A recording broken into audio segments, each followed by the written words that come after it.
بسم اللہ الرحمن الرحیم۔ السلام علیکم، آپ دیکھ رہے ہیں الف نیوز اور میں ہوں آپ کے ساتھ ماجد علی۔ شامل کرتے ہیں آج کی ہیڈ لائنز۔ عمران خان نے قوم کو آخری کال کے لیے تیار رہنے کی ہدایت کر دی۔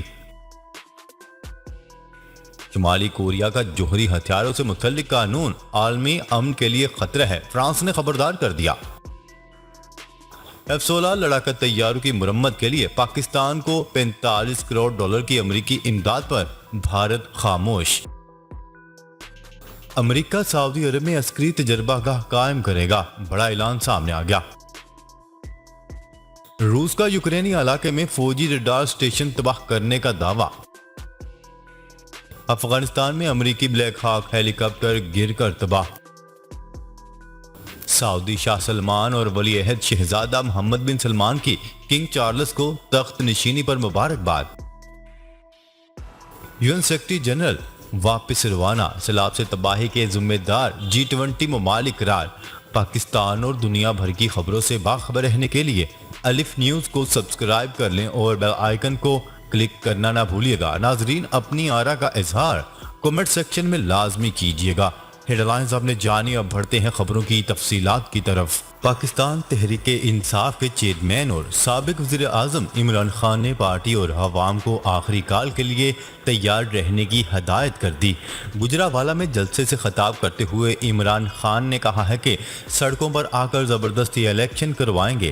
ملک پر مسلط چور اور ڈاکو کسی بھی طرح مجھے راستے سے ہٹانا چاہتے ہیں۔ چیئرمین PTI نے کہا ہے کہ معلوم نہیں میرے خلاف کتنی FIR درج کروائی گئی ہیں۔ یہ لوگ مجھے پکڑنے بنی گالا آ رہے تھے، جیل کے لیے بیگ تیار کر لیا تھا۔ جیل تو چھوٹی چیز ہے، حقیقی آزادی کے لیے جان کی قربانی دینے کو بھی تیار ہوں۔ 5 ماہ سے جو دیکھا اب نتیجے پر آ گیا ہوں کہ پوری قوم تیار بیٹھی ہے۔ عمران خان نے کہا ہے کہ شفاف الیکشن اگر یہ نہیں کروائیں گے تو لوگ سڑکوں پر آنے کو تیار ہیں۔ جیسے ہی کال دوں گا پوری قوم نے نکلنا ہے۔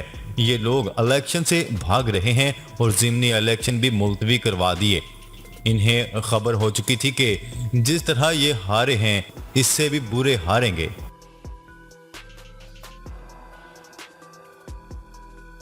خبر کے اگلے حصے میں بات کرتے ہیں۔ شمالی کوریا کا جوہری ہتھیاروں سے متعلق قانون عالمی امن کے لیے خطرہ قرار، فرانسیسی صدر نے خبردار کر دیا۔ فرانسیسی صدر نے شمالی کوریا کے جوہری ہتھیاروں کی حامل ریاست ہونے اور ان کے استعمال کی اجازت سے متعلق بیان کی سخت الفاظ میں مذمت کی ہے۔ فرانسیسی صدر نے شمالی کوریا کے خود کو جوہری ہتھیاروں کی حامل ریاست قرار دینے کی سخت الفاظ میں مذمت کرتے ہوئے کہا ہے کہ اسلحے کی دوڑ سے کسی کو فائدہ نہیں ہوگا، یہ سراسر تباہی ہے۔ فرانسیسی صدر ایمانوئل میکرون نے شمالی کوریا کی جانب سے جوہری ہتھیاروں سے متعلق قانون سازی پر تشویش کا اظہار کرتے ہوئے کہا ہے کہ اس عمل سے علاقائی امن اور عالمی سلامتی کو شدید خطرات لاحق ہو سکتے ہیں۔ خیال ہے کہ گزشتہ روز شمالی کوریا کے حکمران کم جونگ ان نے ملک کے ایٹمی ہتھیاروں سے لیس ہونے کا اعتراف کرتے ہوئے کہا تھا کہ سیکیورٹی فورسز کو ان ہتھیاروں کو ملکی سلامتی کے لیے پیشگی اطلاع دیے بغیر چلانے کی اجازت ہوگی۔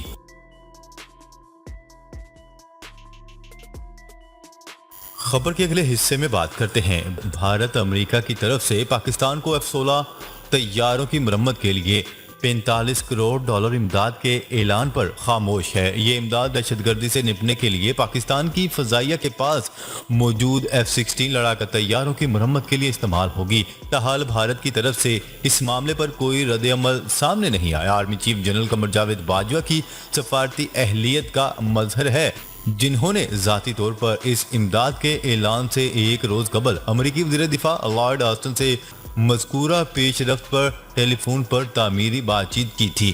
حکومت کی طرف سے باقاعدہ طور پر یہ اعلان کیا گیا تھا کہ ٹیلی فونک گفتگو کے دوران علاقائی امور، دفاعی اور سیکیورٹی تعاون پر بات چیت کی گئی، جبکہ دوسری طرف بھارتی وزیر خارجہ نے نہ ہی اس بات کی تصدیق کی ہے اور نہ ہی تردید کی ہے کہ واشنگٹن نے F-16 لڑاکا طیاروں کی مرمت کے لیے پاکستان کی امداد بحال کرنے کے بارے میں اسے پیشگی طور پر آگاہ کیا تھا یا نہیں۔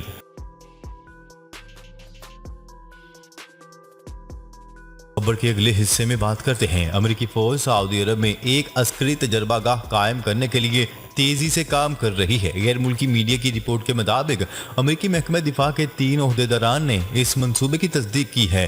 رپورٹ میں بتایا گیا ہے کہ ڈرون طیاروں کے بڑھتے ہوئے خطرات کا مقابلہ کرنے کے لیے سعودی عرب میں قائم ہونے والی تجربہ گاہ میں نئی ٹیکنالوجیز کی آزمائش کی جائے گی۔ یہاں دفاعی صلاحیت کے حامل میزائل تیار ہوں گے اور ان کے تجربات کیے جائیں گے۔ امریکی سینٹرل کمانڈ کے ترجمان کا کہنا ہے کہ ابھی یہ منصوبہ غور و خوض کے مرحلے سے گزر رہا ہے۔ ان کا کہنا تھا کہ امریکہ اور مشرق وسطیٰ میں اس کے اتحادی ممالک اس تجربہ گاہ سے تربیت حاصل کر سکیں گے۔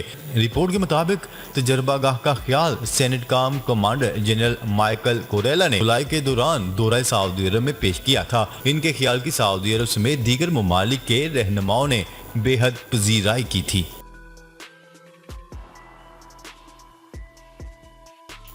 خبر کے اگلے حصے میں بات کرتے ہیں۔ روس کا یوکرینی علاقے مائکولیف میں فوجی ریڈار اسٹیشن تباہ کرنے کا دعویٰ سامنے آ گیا۔ روسی وزارت دفاع کا کہنا ہے کہ فوج نے مائکولیف میں یوکرینی فوج کا ٹریکنگ ریڈار اسٹیشن تباہ کر دیا۔ بیان میں کہا گیا ہے کہ یوکرین کے مشرقی علاقے میں یوکرینی فوج کے 6 اسلحہ گودام بھی تباہ کیے۔ روس کی وزارت دفاع نے مزید کہا ہے کہ یوکرین کے 13 ڈرون اور 5 میزائل فضا میں ہی تباہ کر دیے گئے ہیں۔ خبر کے اگلے حصے میں بات کرتے ہیں۔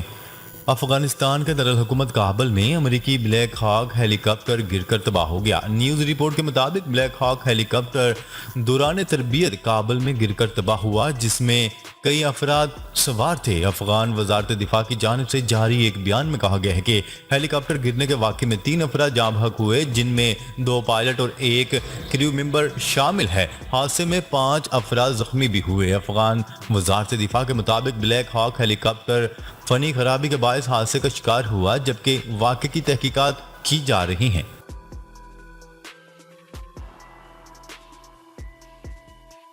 خبر کے اگلے حصے میں بات کرتے ہیں۔ سعودی شاہ سلمان بن عبدالعزیز اور ولی عہد شہزادہ محمد بن سلمان نے کنگ چارلس کو تخت نشینی پر مبارکباد دی۔ سعودی میڈیا کی رپورٹ کے مطابق شاہ سلمان بن عبدالعزیز اور ولی عہد محمد بن سلمان نے کنگ چارلس کی کامیابی اور ملک کی خوشحالی کے لیے نیک خواہشات اور دونوں ممالک کے درمیان گہرے تعلقات کو مزید فروغ دینے کی خواہش کا اظہار کیا۔ شاہ سلمان نے برطانوی ہم منصب کی اچھی صحت کے لیے نیک جذبات کا بھی اظہار کیا۔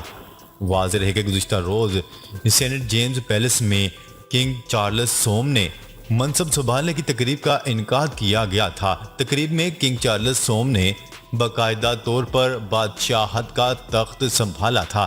ملکہ برطانیہ الزبتھ دوم کی وفات کے بعد شہزادہ چارلس بادشاہ بن گئے تھے، تاہم انہوں نے اب سینٹ جیمز پیلس میں منعقدہ تقریب کے دوران الیکشن کونسل نے کنگ چارلس سوم کی بادشاہت کا باقاعدہ اعلان کیا۔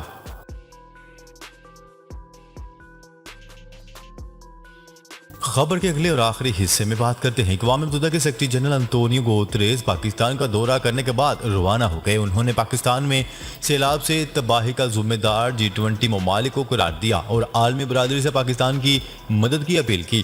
وزیر اعلیٰ سندھ مراد علی شاہ نے اقوام متحدہ کے سیکرٹری جنرل انطونیو گوتریز کی روانگی سے قبل ٹرمینل پر ملاقات کی۔ وزیر اعلیٰ سندھ نے UN سیکرٹری جنرل کو سیلاب سے متاثرہ علاقوں کا دورہ کرنے اور متاثرین سے ملاقات کرنے پر ان کا شکریہ ادا کیا۔ وزیر اعلیٰ سندھ مراد علی شاہ نے انطونیو گوتریز سے گفتگو کرتے ہوئے کہا ہے کہ آپ کی عالمی برادری کو پاکستان کے بارش متاثرہ افراد کی مدد کے لیے اپیل قابل ستائش ہے۔ وزیر اعلیٰ سندھ نے UN سیکرٹری جنرل کو سندھ کے روایتی تحائف اجرک اور سندھی ٹوپی دے کر ٹرمینل سے رخصت کیا۔ اس سے قبل انطونیو گوتریز نے وزیر اعظم شہباز شریف اور وزیر خارجہ بلاول بھٹو زرداری کے ساتھ سندھ اور بلوچستان کے سیلاب سے متاثرہ علاقوں کا فضائی جائزہ لیا، ساتھ ہی سیلاب متاثرین کے کیمپس کا بھی دورہ کیا۔ دورے کے دوران انہوں نے پاکستان میں سیلاب سے تباہی کا ذمہ دار G20 ممالک کو قرار دیا ہے۔ انہوں نے کہا ہے کہ 80% کاربن کا اخراج یہی G20 ممالک کرتے ہیں۔ انطونیو گوتریز کا کہنا ہے کہ سوال پاکستان کے لیے امداد کا نہیں، پاکستان کے ساتھ انصاف کا ہے۔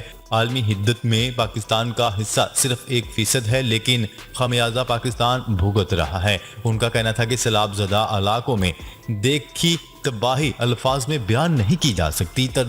ترقی یافتہ ممالک پاکستان کو تباہی سے نکالنے میں مدد کریں۔ ان کا مزید کہنا تھا کہ تباہی سے نپٹنے کی پاکستان میں سکت نہیں اور نہ ہی پاکستان اکیلے یہ کر سکتا ہے۔ اقوام متحدہ پاکستان کی آواز کے ساتھ آواز ملائے گا۔ ناظرین، اب تک کے لیے اتنا ہی۔ مزید خبریں لے کر بہت جلد آپ کی خدمت میں حاضر ہوں گے۔ تب تک کے لیے اپنا خیال رکھیے گا۔ اللہ نگہبان۔